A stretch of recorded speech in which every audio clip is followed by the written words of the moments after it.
Olá, boa noite. Fala, Abraão, boa noite. Boa noite. Tudo certo? Ouvindo? Tô ouvindo, tô ouvindo. Tá Perfeito, ouvindo? então. Sim, tranquilo. Beleza, beleza. Primeiramente, Abraão, muito obrigado por ter aceitado esse convite. Você sabe da minha admiração pelo seu trabalho, comprometimento e da forma que você lida com os seus pacientes, com os seus seguidores. O Abraão, ele é psicólogo, né, Abraão? Ele trabalha com design comportamental e meu primeiro contato com o Abraão foi na pós-graduação lá no Rio e foi uma aula sensacional, onde a turma até hoje fala muito bem dessa aula, uma aula que ficou todo mundo parado prestando atenção de tanto conhecimento que ele podia nos passar. E ano passado, né, eu tive o privilégio de poder convidá-lo a estar presente aqui com a gente em Campos, para poder estar palestrando aqui com a gente. Infelizmente ele foi para longe, agora fica mais complicado, mas não é impossível de trazê-lo aqui, né? Hoje Abraão está rodando o Brasil todo aí, né, Abraão? Falando, dando palestra por esses temas relacionados a transtornos e entre outros.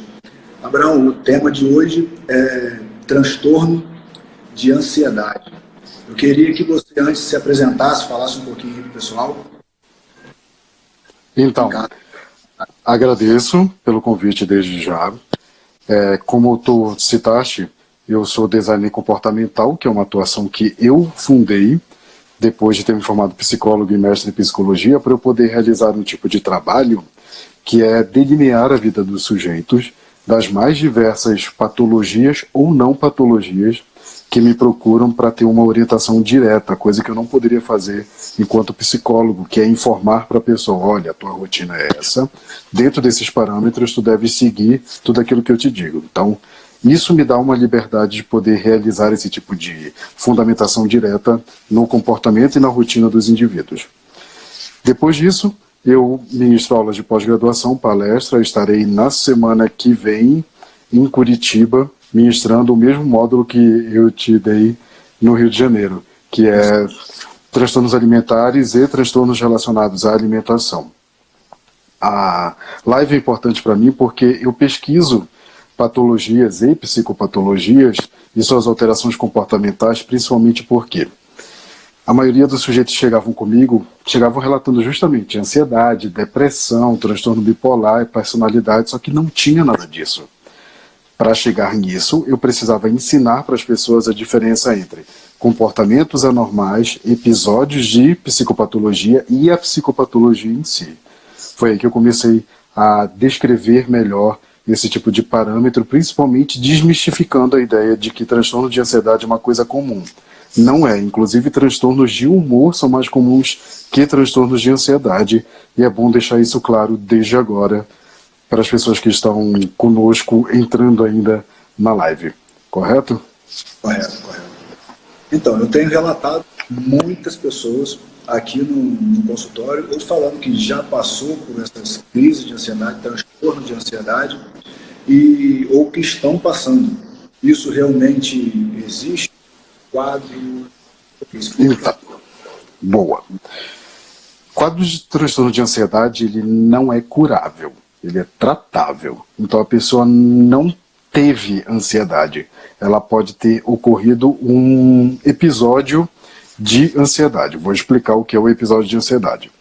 Os transtornos ou as patologias em si, elas apresentam pequenos episódios com o passar do tempo, ou seja, situações em que o sujeito apresenta parte dos sintomas daquela psicopatologia. Como, por exemplo, o sujeito ficar intensamente preocupado com determinada coisa. As pessoas confundem isso com o episódio de psicopatologia, e não é. Preocupação não está relacionado com ansiedade. A ansiedade é objetivamente um medo da morte que está à tua frente. Por isso que o organismo todo se prepara para poder entrar em combate ou em fuga. Ok, são as situações mais normais, o combate e a fuga. Só que tem outra situação, é a terceira, que é chamada de freezing, que é quando o organismo paralisa. São poucos os casos de transtorno de ansiedade que a pessoa fica paralisada, tremendo e suando. Na maioria das vezes, o indivíduo fica hiperventilando, suando e querendo se movimentar, movimentando os braços e o corpo inteiro, principalmente as pernas e os braços, que são as extremidades que exercem uma maior irrigação sanguínea. Dentro desse quadro, as pessoas chegam sempre relatando que a preocupação exacerbada gerou um comportamento, principalmente que eu discuto em sala de aula, com relação à alimentação. Sujeito preocupado foi lá e teve uma crise compulsiva. Não tem nada disso. O sujeito com transtorno de ansiedade, ele não come, ele sofre um quadro anoréxico, ou seja, o indivíduo tem a diminuição da fome, não é o aumento da fome. Só que as pessoas, por algum motivo que eu não faço ideia, relacionam a preocupação com a alimentação. E elas reúnem ainda dois transtornos que são graves, que é o transtorno de ansiedade e o transtorno de compulsão alimentar. Elas dizem que a ansiedade gera compulsão alimentar. Não existe isso. O transtorno de ansiedade inibe toda a alimentação do indivíduo. Tem casos, inclusive, que os indivíduos passam horas sem se alimentar e ainda evitando o contato visual com o alimento. Então, as coisas são absolutamente diferentes. Outra situação que é necessário, eu penso, que é grave, a confusão principalmente entre o transtorno de ansiedade e o transtorno de déficit de atenção e hiperatividade. O sujeito não pode ter as duas coisas. São coisas completamente distintas. O sujeito que tem TDAH não terá ansiedade. Ele pode ter quadros parecidos com ansiedade. Só que em qualquer tipo de TDAH, o indivíduo realmente ele fica com um olhar parecido com o de alguém que tem o transtorno de ansiedade, que nós chamamos de gazing, que é a observação do olhar. Essa observação do olhar, o sujeito fica fixado fazendo alguma coisa ou observando alguma coisa com a pupila dilatada, parecendo que está em situação de perigo, mas ele só está observando. Ele está sendo chamado a atenção. Ele não está em perigo e ele sabe disso. Tanto que ele esquece as outras situações. Tem um indivíduo dirigindo. Ele dirigindo, de repente, ele fica concentrado na música e esquece do sinal. Passa o sinal e bate o carro. Então, não tem relação alguma com ansiedade, apesar de que a percepção visual pode ser a mesma. Só que alguém com TDAH geralmente vai estar ficcionado, olhando para uma determinada coisa, mas ele não vai movimentar os braços, ele não vai ter sudorese, ele não vai hiperventilar. Só parece. Então são diagnósticos diferenciais. Um indivíduo tem uma grande quantidade de sintomas de TDAH, ele não vai ter transtorno de ansiedade ou quadro de ansiedade. Como eu falei anteriormente, não é tratável. É tratável, não é curável. Como não é curável, o indivíduo não pode ter tido ansiedade. Tem casos que chegam comigo de sujeito que descreve objetivamente que teve transtorno de ansiedade que evoluiu para depressão. É bom deixar claro que não existe evolução de psicopatologia. Não é Pokémon que as coisas aumentam e ganham poder. Transtorno de ansiedade é uma coisa. Transtorno de ansiedade pode ter episódios de transtorno depressivo ou transtornos bipolares, que estão separados agora no Manual Diagnóstico de Psicopatologia. Indivíduos com depressão podem ter episódios de ansiedade, mas eles não terão as duas coisas ao mesmo tempo, na mesma intensidade, em momento algum. Cabe ainda salientar que pessoas que podem estar nos vendo, que têm um quadro realmente diagnosticado de transtorno de ansiedade, ao começar a utilizar a medicação, tem ansiedade aumentada. E é normal, na primeira semana, que isso aconteça. Nos primeiros dias é muito normal, e a pessoa fica desesperada, já que ela está tomando a medicação, isso deveria fazer efeito. Ainda mais que a medicação para o transtorno de ansiedade funciona velozmente, é diferente de um estabilizante de humor, que leva semanas para poder estabilizar o humor do indivíduo. O ansiolítico, que diminui a ansiedade, inicialmente aumenta a ansiedade, mas depois diminui em alguns dias, de 3 a 4 dias, a ansiedade já está bem diminuída. Existem casos também, que é bom esclarecer, que os indivíduos confundem a utilização ou intoxicação por substâncias com transtornos ansiosos. Também não acontece. A intoxicação por substância, o sujeito sabe que ele ingeriu uma determinada coisa e não dá para confundir com ele naturalmente ter aquilo. Casos muito comuns são relatados com relação à utilização de haxixe e aparentemente o transtorno de ansiedade. Não, ele é o transtorno induzido por substância que, ao suspender, vai causar, obviamente, abstinência. E dá para perceber que a pessoa está em abstinência. O tremor é diferente na abstinência do transtorno de ansiedade. O tremor no transtorno de ansiedade também é acompanhado de sudorese, mas tem a hiperventilação. O sujeito fica irritado, ele quer sair daquele determinado local.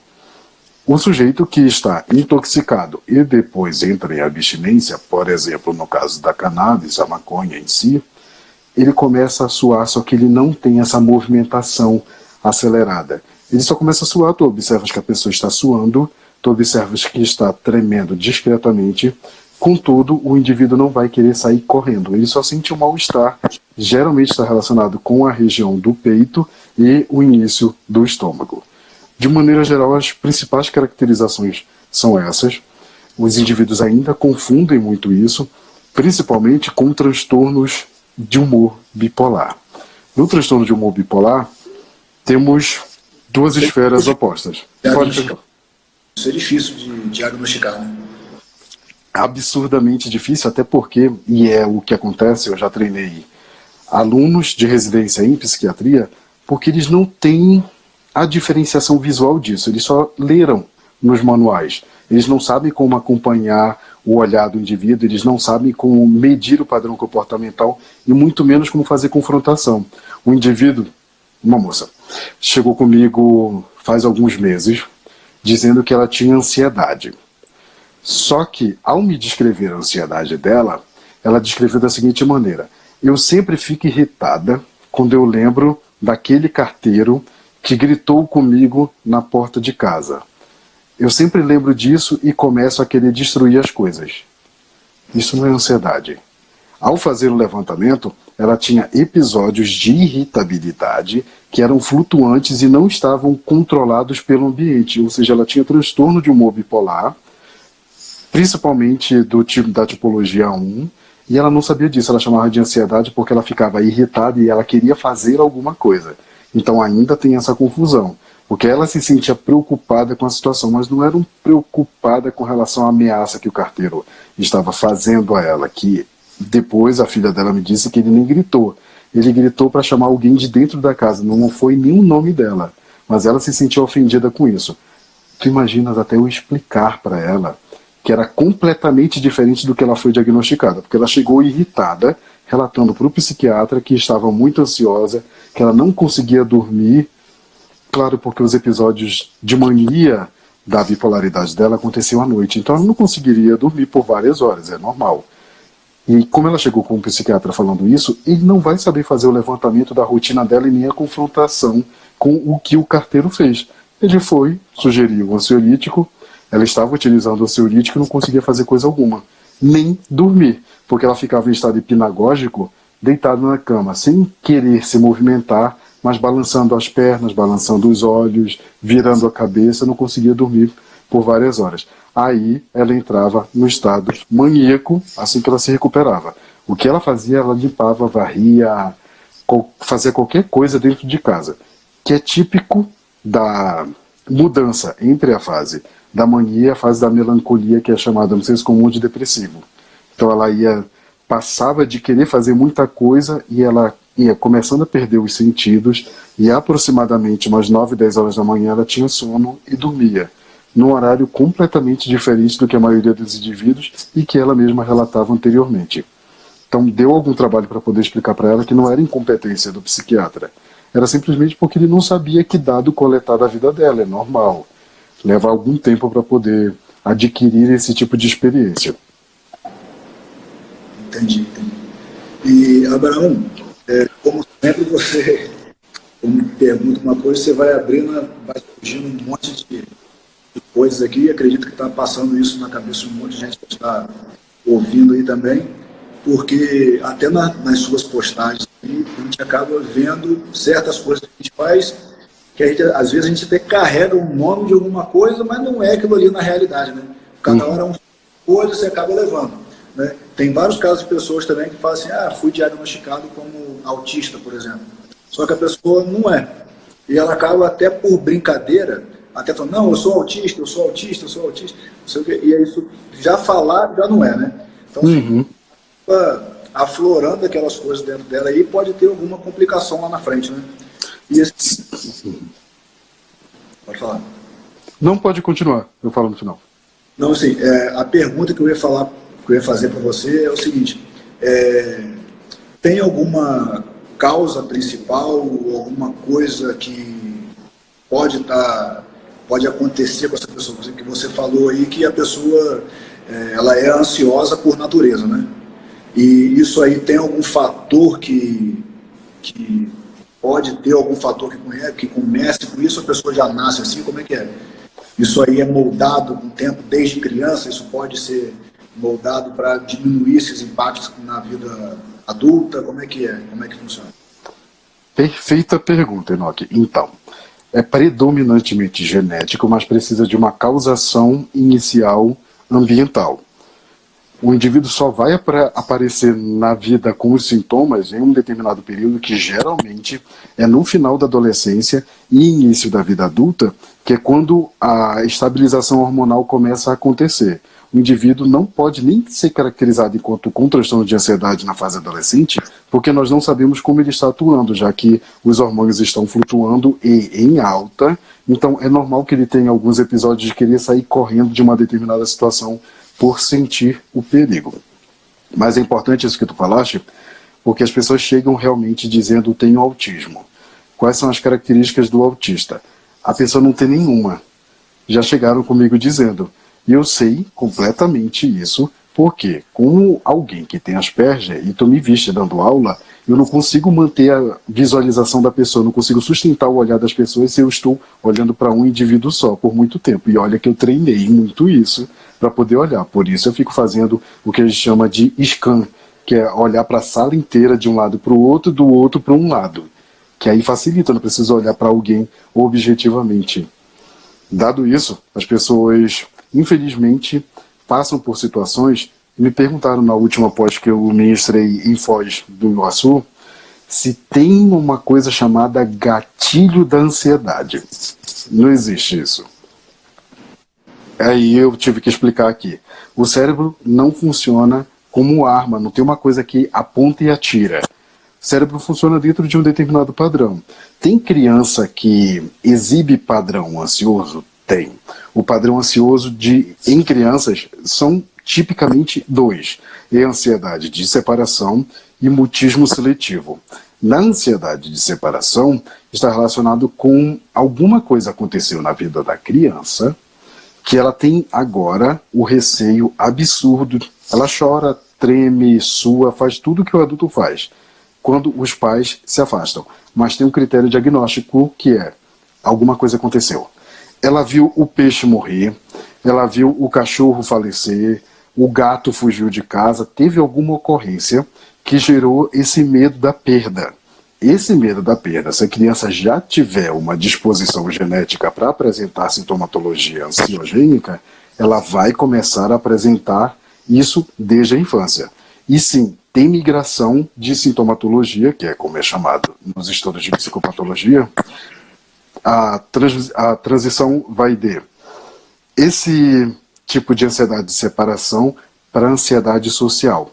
A criança depois vai virar adolescente e depois jovem adulto, ela não consegue sair de casa. Ela tem pavor de sair de casa. Então uma criança que não foi tratada com transtorno de ansiedade de separação vai apresentar esses sintomas junto com a fobia social. Essa fobia social, sim, já tratei gente assim, é complicada porque o indivíduo não consegue pisar fora de casa. E se consegue pisar fora de casa, quando chega no ponto de ônibus, volta imediatamente correndo, chorando, tremendo. Por quê? No ponto de ônibus quer dizer que qualquer pessoa pode chegar perto. Como qualquer pessoa pode chegar perto, cria essa ideia de que pessoas são perigo. Não é aquele incômodo que tu consegues ficar lá sentado esperando, mas olhando de um lado para o outro. O nome disso é medo de bandido, que a maioria de nós tem.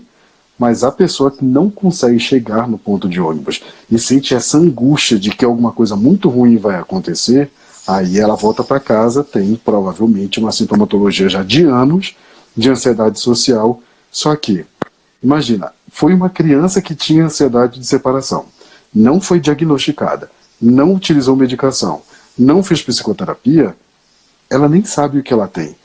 E se ela mora com os pais ainda, fica pior ainda, porque ela nunca foi exposta à situação de que vai lá, compra alguma coisa para testar se a criança, ou se o adolescente e depois o jovem adulto, sabe realizar algum tipo de pedido ou requisição em qualquer outro lugar que não seja com os pais. Então esse tipo de migração de sintoma existe, mas ele só pode ser compreendido se eu souber a história do indivíduo. Se o indivíduo não me conta, eu não tenho como saber. E ansiedade acontece principalmente em mulheres. É muito mais comum em mulheres do que em homens. Em homens tem uma tipologia específica de subtipo, na verdade, de transtorno de ansiedade, que é o transtorno de estresse pós-traumático. A maioria das pessoas acha que acontece mais em mulheres. Acontece na literatura muito mais em homens.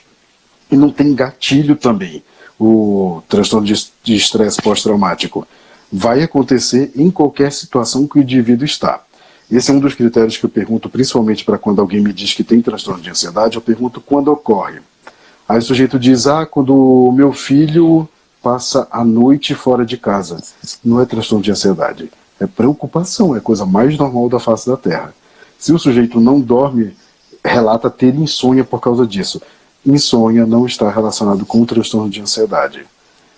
Só para esclarecer também que é um critério diagnóstico. O sujeito tem insônia, ele muito provavelmente pode ter um transtorno bipolar, mas ansiedade não. Já que a ansiedade não tem contexto de acontecimento, ele vai acontecer, não é num determinado contexto.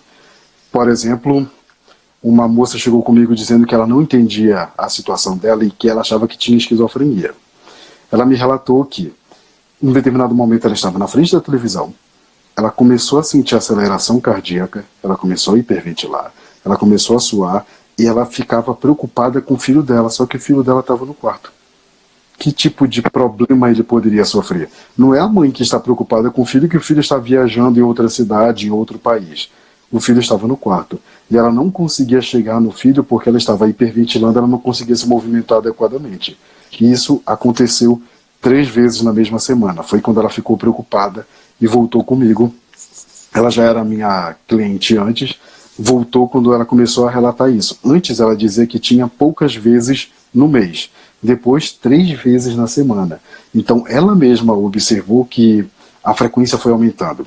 Quando a frequência aumentou, ela ficou preocupada e procurou o tratamento. Então o outro critério tem que acontecer mais de uma vez por semana, para que seja caracterizado enquanto transtorno de ansiedade de qualquer um dos tipos. É importante sinalizar também que no transtorno de ansiedade generalizada, o indivíduo sente uma agoniação comportamental, que é um incômodo comportamental boa parte do dia. Então alguém que me diz, não, mestre, eu consigo fazer tudo no meu dia a dia, só quando chega a noite que a minha TAG ataca. TAG é o transtorno de ansiedade generalizada que as pessoas conhecem dessa maneira. Não existe isso, não tem esse contexto de fora do trabalho a TAG me ataca. Isso se chama ganhos secundários da patologia. Tem uma área específica que estuda apenas isso. Quando a pessoa diz que ela tem uma determinada patologia, ela ganha uma menção honrosa na sociedade que diz, eu sei que tu tens um problema, então tu estás perdoado, tu pode fazer o que tu quiseres. E o sujeito disse isso para mim, que ele tinha TAG e quando ele chegava na casa dele, ele comia. Tu imaginas eu ter que dizer para o sujeito que transtorno de ansiedade está de um lado e transtorno alimentar do outro? Deu trabalho para poder dizer para ele que ele poderia fazer qualquer outra coisa, tanto que ele tinha a compulsão alimentar dele, ele já ia para casa dele mandando mensagem para a mulher para ela fazer alimento para ele.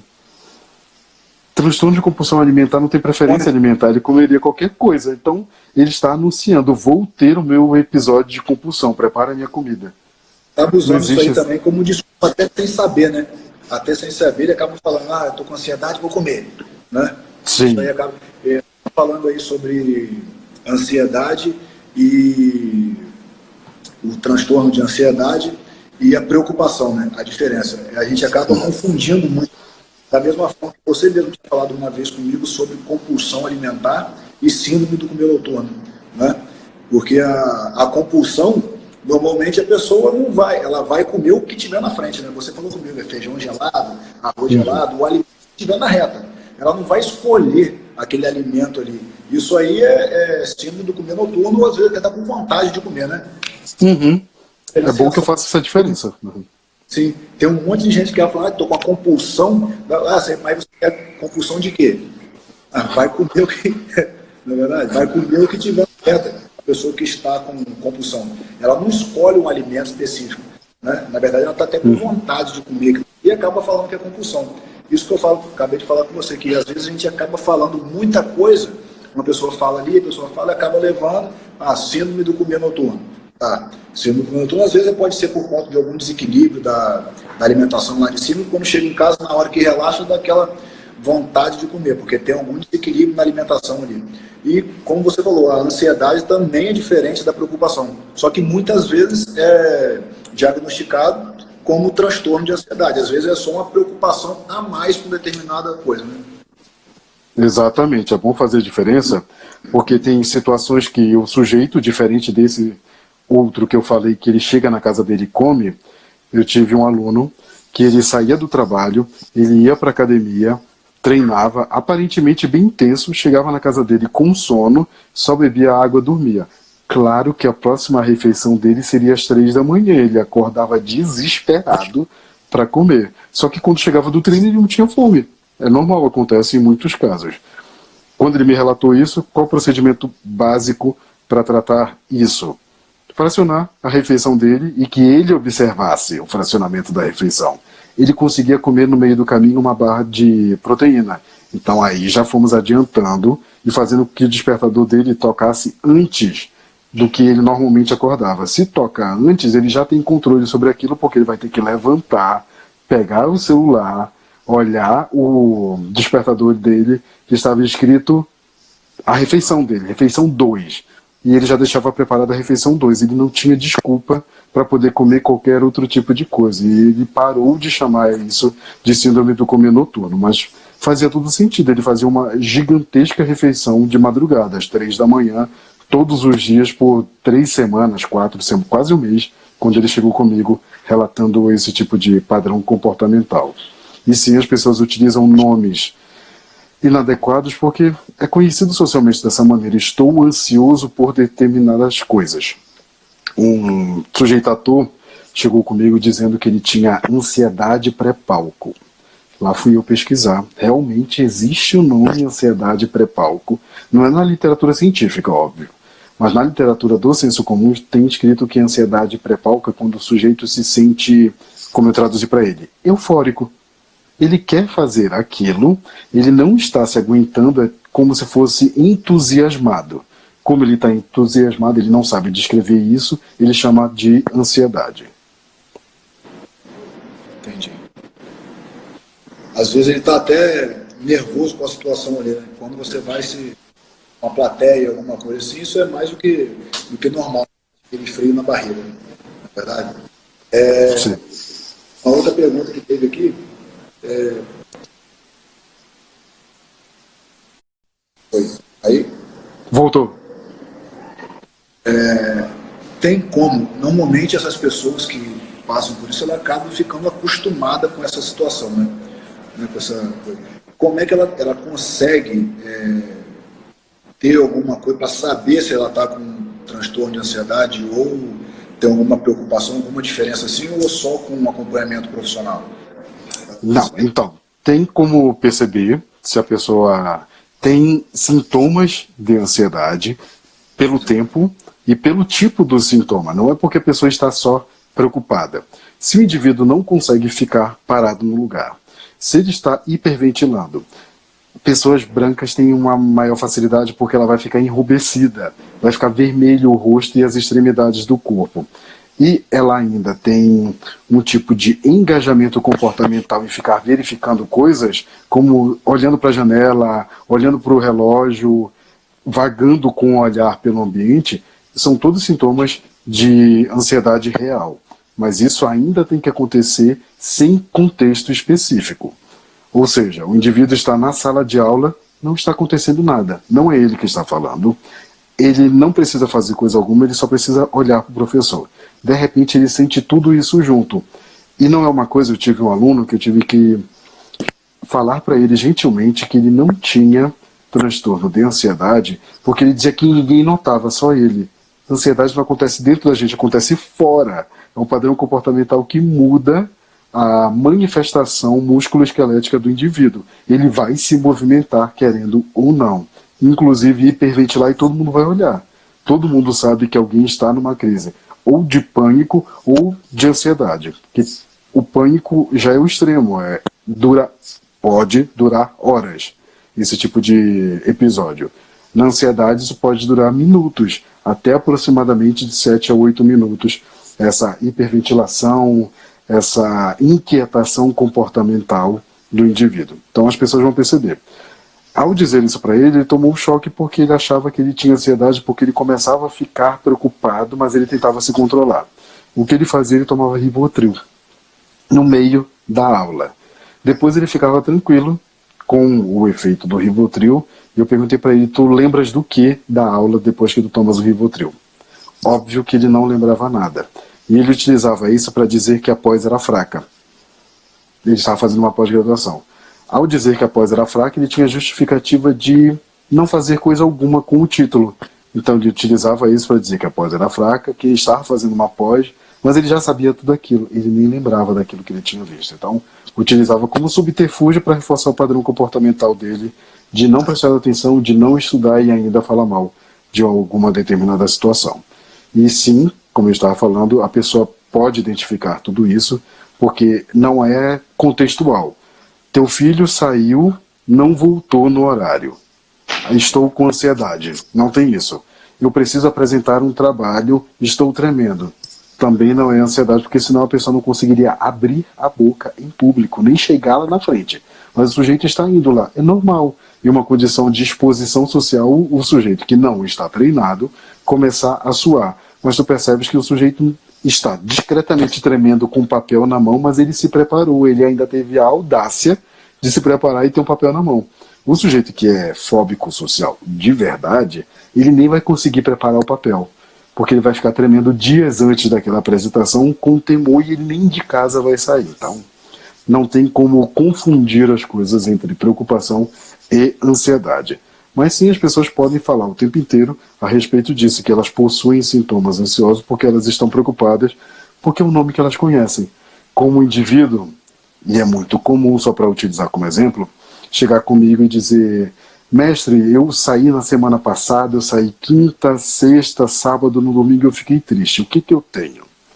Fazendo o levantamento comportamental, ele normalmente, provavelmente, atuava como um bipolar. Principalmente do tipo 2, porque ele dizia que ele ficava triste e sem vontade de fazer coisa alguma a maior parte da semana.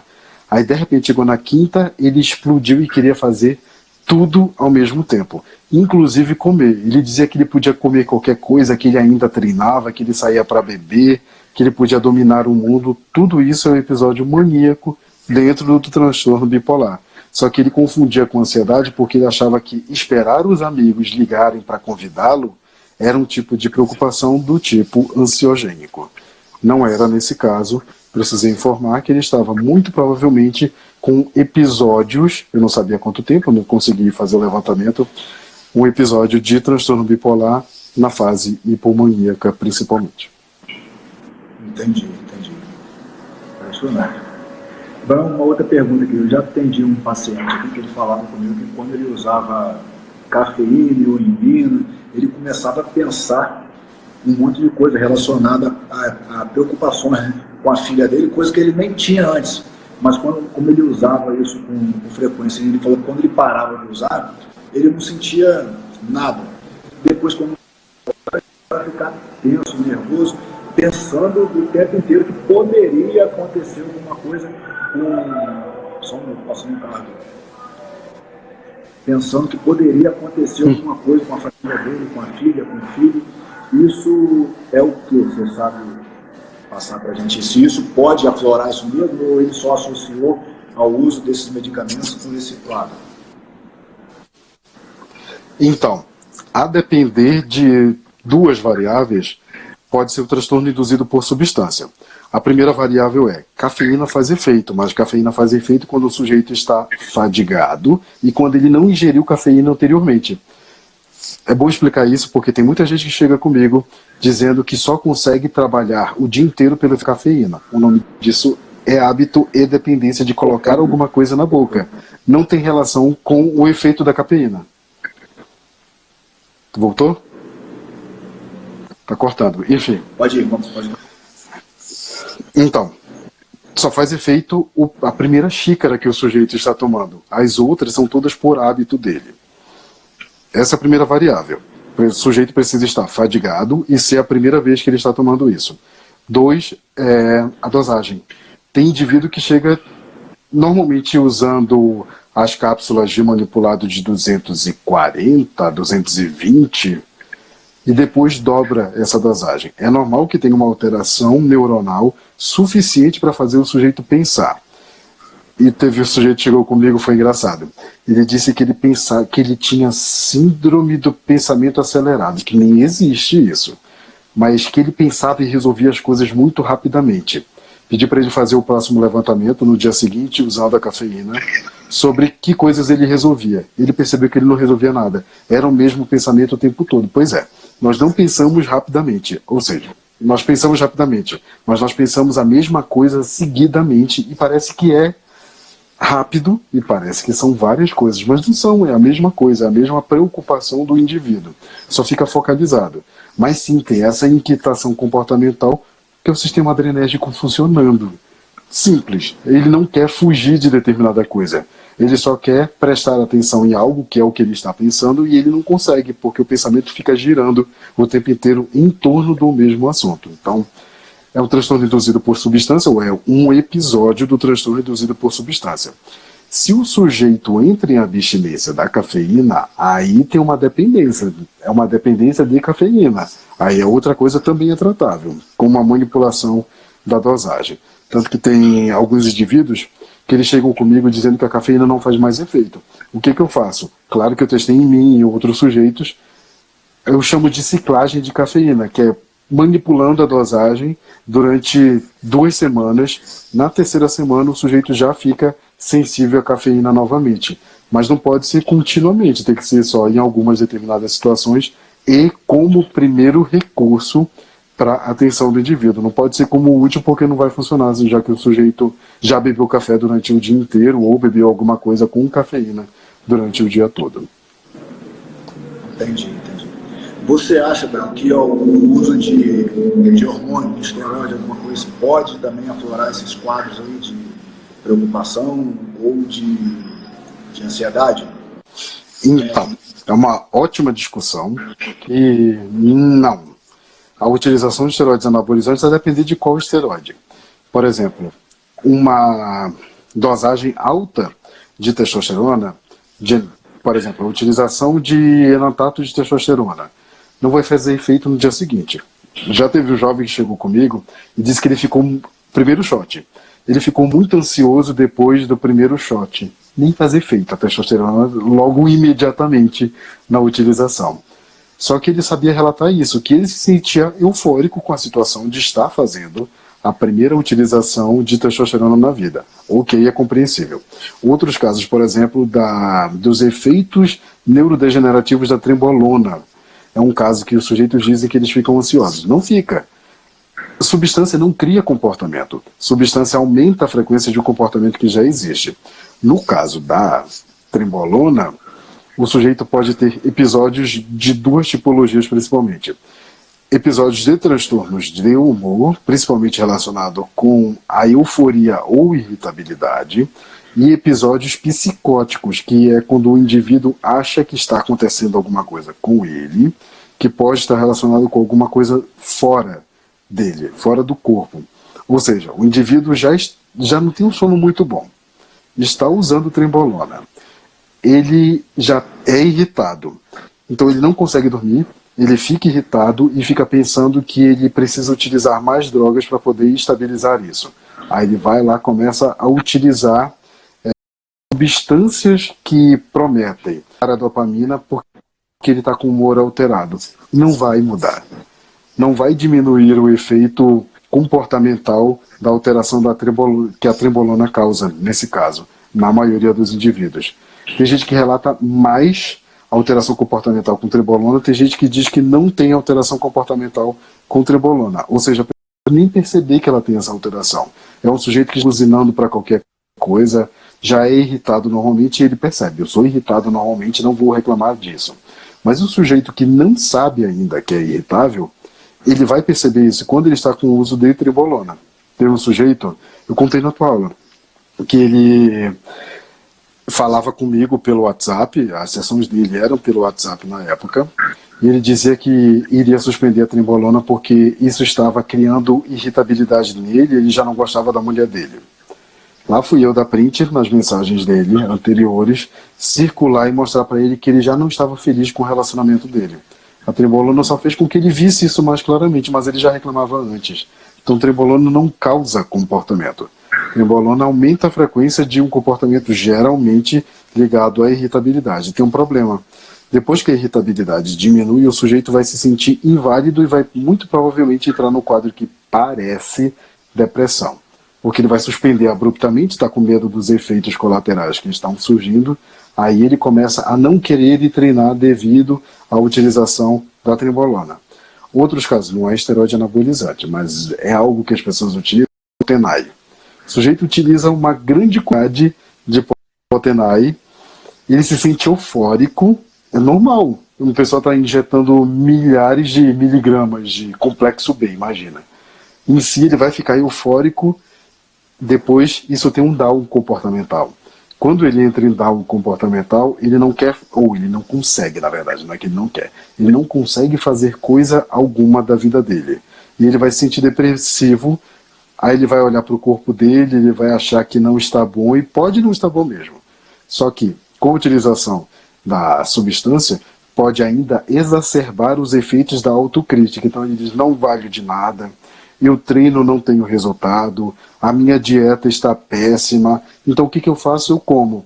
Então é um quadro que a utilização de Potenai, por exemplo, leva a um aumento de ingestão alimentar, que o sujeito vai dizer, estava utilizando Potenai, tive compulsão alimentar. Não tem relação uma coisa com outra. Ele só tinha como subterfúgio comer, porque era a única coisa que estava ao redor dele que ele conseguiria fazer. Alguém com grande uso de Potenai, que percebe, ele vai tender a de não sair de casa, que ele chama de isolamento social. Esse isolamento social vai fazer com que ele não entre em contato com as pessoas e não saia de casa. Só tem duas opções comportamentais. Ou ele se enche de comida, ou ele não come. Quando ele não come, ele vai perder o shape que ele tinha. Como ele vai perder o shape que ele tinha, ele vai querer ainda menos sair de casa, porque ele vai ter vergonha de confrontar socialmente as pessoas que o conheciam quando ele tinha um outro corpo. Então, é um problema comportamental que o indivíduo não vai pedir ajuda, muito provavelmente. Porque ele precisa de estabilização neuronal, ou seja, ele precisa de medicação para poder estabilizar esse quadro de humor e depois tratar isso. Porque é normal o sujeito, ao observar que consegue sair de casa, sim, faz parte das anfetaminas, ok? É isso mesmo. E também pode causar esse mesmo efeito, só que é menos frequente a informação a respeito da metanfetamina causar esse down comportamental tão rápido quanto o Potenai pode fazer. Até porque as pessoas precisam utilizar Potenai e vão utilizando cada vez mais com maior frequência, porque o efeito comportamental pré-treino e durante o treino dura. Não é como a metanfetamina que a duração da excitabilidade comportamental acontece muito velozmente e intensamente. O Potenai dura mais que a metanfetamina. Entendi. Abraão, vou fazer uma pergunta para você aqui, é coisa de percepção minha mesmo, se você não quiser responder, não tem problema. Mas, o seguinte, eu tenho observado, isso há anos na academia, né, eu observo bastante. Claro que o cara, se você falou sobre a trembolona e sobre os efeitos, mas você já viu alguma coisa, algum relato sobre a testosterona?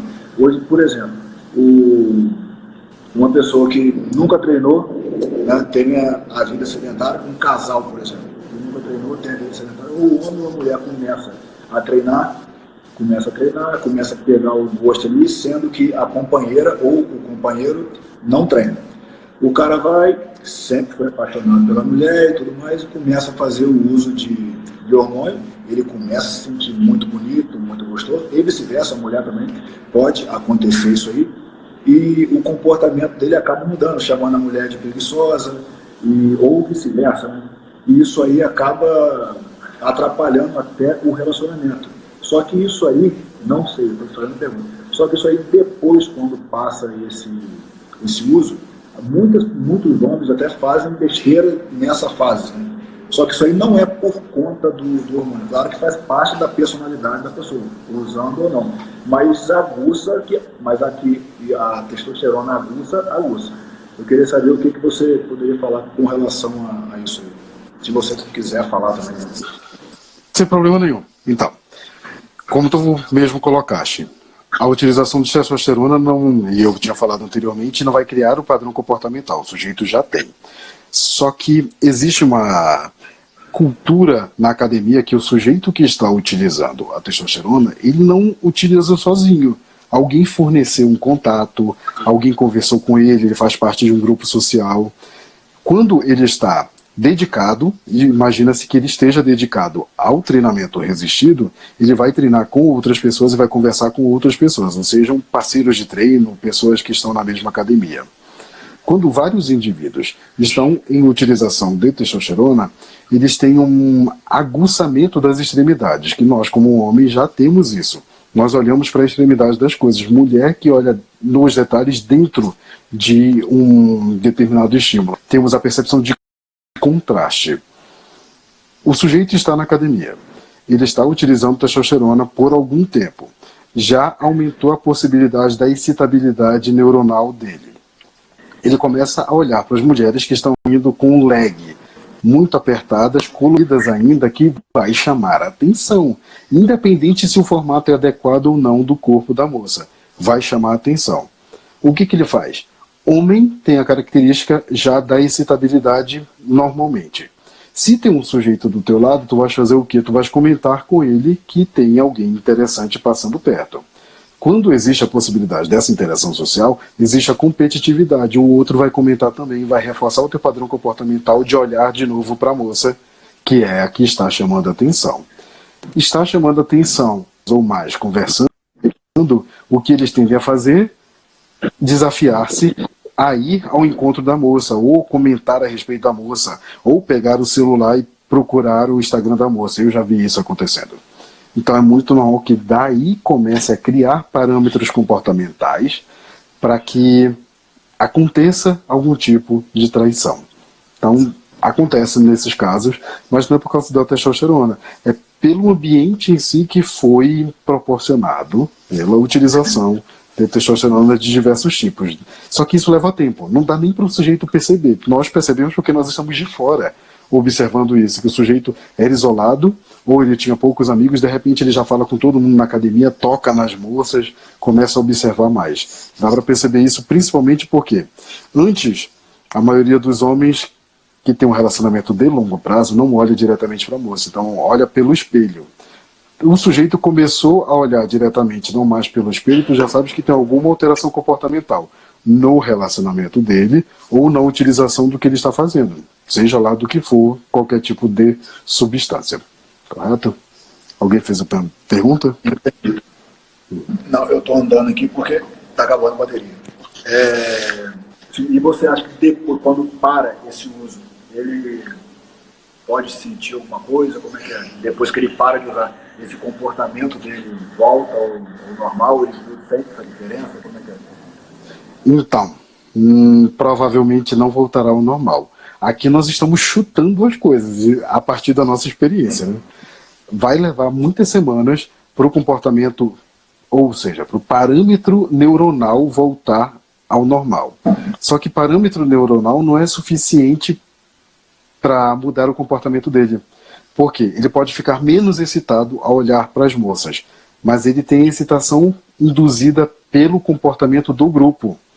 O grupo pode sustentar esse parâmetro comportamental de que ele olhe, comente a respeito das moças e ainda tenha contato de mostrar, tipo, eu falei com a fulana de tal, tu falaste com ela? Não, falei com ela. Aí reforça o parâmetro comportamental de todos os indivíduos, mesmo com a suspensão da utilização da testosterona. Entendi. Abraão, por mim aqui está excelente. Quero te agradecer, que a bateria está acabando aqui já também. Já estamos aí a 50 minutos na live. Como sempre, você brilhante. Mais uma vez, muito obrigado. Muito obrigado mesmo, de coração. Quero deixar aí algumas perguntas para o pessoal, se quiser fazer alguma pergunta aí. Tem alguém querendo fazer pergunta? Vamos aguardar. Vamos ver se alguém quer fazer aí. Enquanto isso, eu vou falando aqui. Quero te agradecer mais uma vez. Te desejo todo o sucesso do mundo. Você é trabalhador, batalhador. E que Deus continue te abençoando, guiando os seus passos aí. E sucesso sempre. Sucesso sempre que você corre atrás. E que o pessoal aí, é impressionante as suas postagens.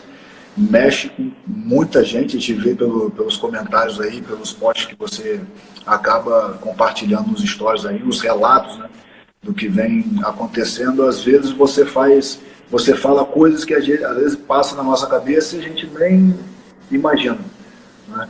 E é isso, te desejo aí todo sucesso do mundo. Eu lembro quando você veio aqui no ano passado, eu falei para você que tinha certeza que você iria brilhar aí no Brasil todo. E fico muito feliz disso estar acontecendo, né? Já vinha acontecendo e a sua história é linda de se ver. Te desejo, mais uma vez, meus parabéns aí. Muito obrigado por poder depositar esse tempinho aqui para estar podendo falar para o pessoal sobre um tema que é bastante confuso e muito atual, né? Uhum. Então, muito obrigado, Enoque, pelo convite. Tu me falaste, nós estávamos saindo do almoço, tu me contaste que eu iria ter muito trabalho pelo Brasil, é verdade, deu certo. Agradeço a todo mundo, agradeço principalmente a ti que me deste a oportunidade de eu voltar em campus, falar a respeito de uma coisa que eu gosto, que é falar de psicopatologia, como tu estás fazendo agora. Agradeço a oportunidade a quem está assistindo, só que eu tive que recuar um pouco em falar sobre psicopatologia para falar sobre comportamento normal e desculpa que as pessoas utilizam. Então as minhas postagens estão mais voltadas para isso desde agosto do ano passado, para eu poder voltar a falar de psicopatologia já dizendo, olha, aqui eu falei do padrão normal e aqui eu começo de novo a falar de psicopatologia. Então tu estás me dando a oportunidade de falar de uma coisa que eu gosto, tanto que eu posso passar horas falando a respeito disso, fornecendo exemplos. Fico muito grato pelo convite. Nada. Aqui, Márcio H. Bittencourt perguntou, testosterona pode melhorar quadros depressivos? Então, sim, ele melhora em aproximadamente 14 a 15 dias. Só que tem um problema, o sujeito diagnosticado com o quadro depressivo tem que saber que tipo de depressão ele está tendo. Funciona, por exemplo, um distímico. Distímico apresenta sintomas depressivos por 2 anos, mas são sintomas menos frequentes, de 1 a 2 vezes por semana.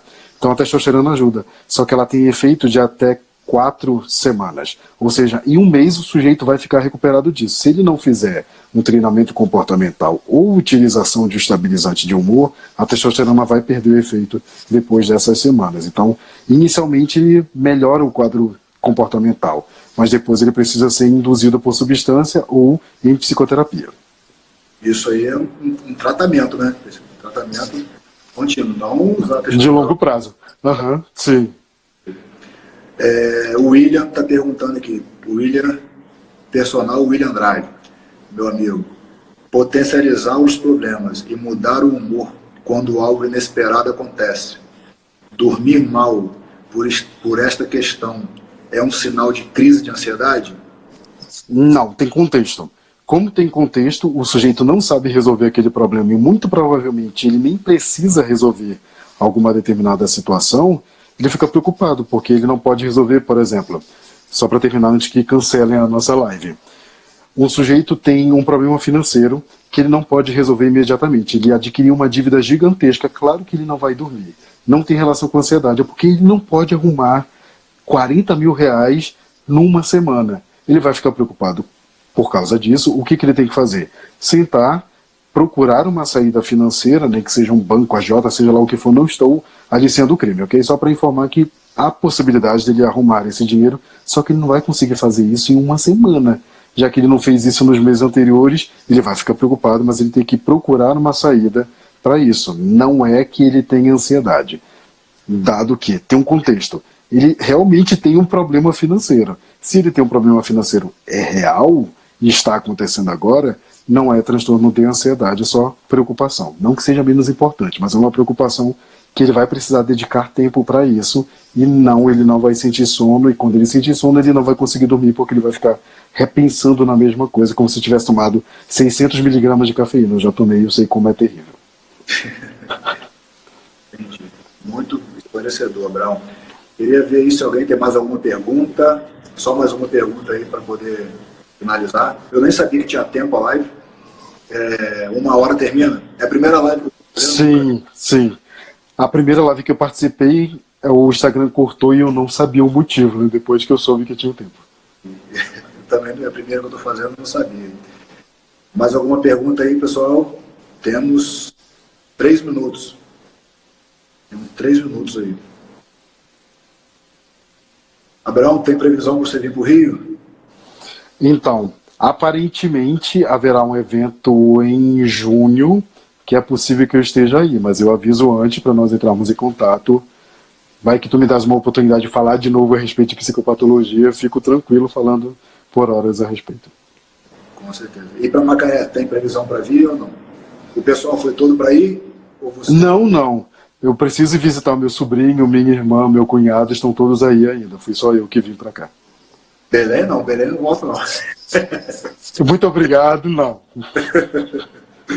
Quando você vier para Macaé, Abraão, se tiver alguma data programada assim, claro que você vai vir para visitar os seus familiares, mas se você tiver, por exemplo, uma data 3 meses, daqui a 3 meses eu vou ir, eu tento organizar alguma palestra, alguma coisa aqui em Campos, se você tiver disponibilidade, aproveitar. Tranquilo.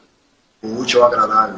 Deixa eu aproveitar para fazer a propaganda do curso. Se alguém estiver no Mato Grosso do Sul, eu irei em maio ministrar uma palestra a respeito dos transtornos comportamentais relacionados com a prática da musculação e na dieta, na adesão à dieta.